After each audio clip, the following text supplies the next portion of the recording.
यह dictation 5 second बाद start होगी, तब तक आप रेडी रहें। Ready start. चुनावी सरगर्मी के बीच मोदी सरकार ने विकास प्रतिबद्धताओं को प्राथमिकता देते हुए गत दिनों चाबहार बंदरगाह के प्रबंधन एवं परिचालन के लिए समझौता किया। ईरान में स्थित चाबहार पहला ऐसा बंदरगाह है जो विदेशी धरती पर होने के बावजूद भारतीय नियंत्रण में रहेगा।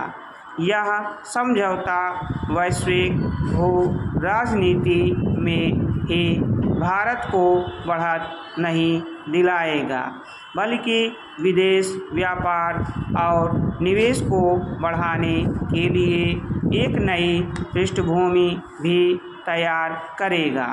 चाबहार बंदरगाह के परिचालन से एक तरफ पाकिस्तान के अस्थिर व्यापार मार्गों पर निर्भरता कम होगी, तो दूसरी ओर भारत के व्यापार को नई ऊंचाइयां मिलने से सतत विकास को भी बढ़ावा मिलेगा।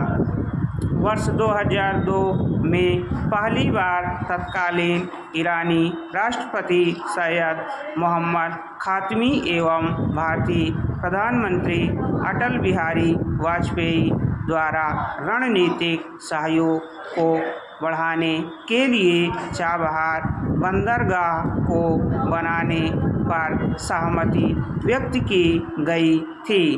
भारत के लिए इसके दो स्पष्ट उद्देश्य थे। पहला, चीन के बढ़ते प्रभाव को रोकना एवं दूसरा, पाकिस्तान के व्यापार मार्गों के विकल्प की तलाश करना। इस दिशा में उल्लेखनीय प्रगति 2016 में मोदी सरकार में हुई, जब चाबहार में शहीद बेहिश्ती टर्मिनल को विकसित करने के लिए भारत ने ईरान और अफगानिस्तान के साथ एक त्रिपक्षीय समझौता किया। चाबहार बंदरगाह विकसित करने में भारत के निवेश की महत्वपूर्ण भूमिका रही है, जिसके कारण 2019 में भारत को चाबहार बंदरगाह के प्रयोग का अधिकार मिल गया, जिसका भारत को प्रत्येक वर्ष नवीनीकरण कराना होता था। हालांकि इसके कारण भारत अस्थायी तौर पर कोई आर्थिक रणनीति बनाने एवं उसके प्रयोग के लिए आश्वस्त नहीं था।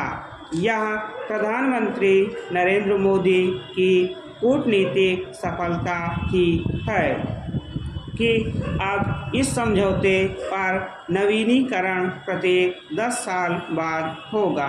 इस संदर्भ में भारत अब व्यापार की दीर्घकालिक नीतियों को क्रियान्वित कर सकेगा।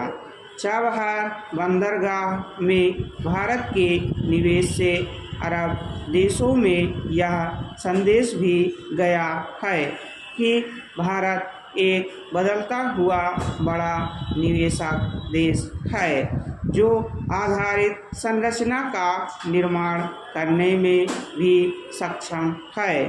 भारत के सभी बंदरगाहों से चाबहार बंदरगाह तक आसानी से पहुंचा जा सकता है।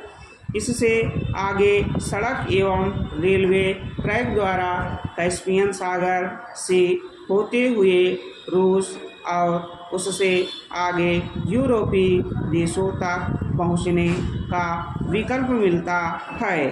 इस बंदरगाह के माध्यम से ईरान के प्रमुख शहर तेहरान से गुजरने वाले अंतर्राष्ट्रीय उत्तर दक्षिण परिवहन गलियारे से भी आसानी से जुड़ सकते हैं।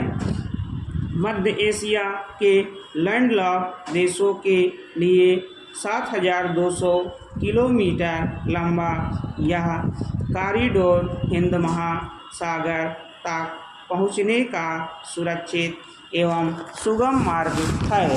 स्टॉप।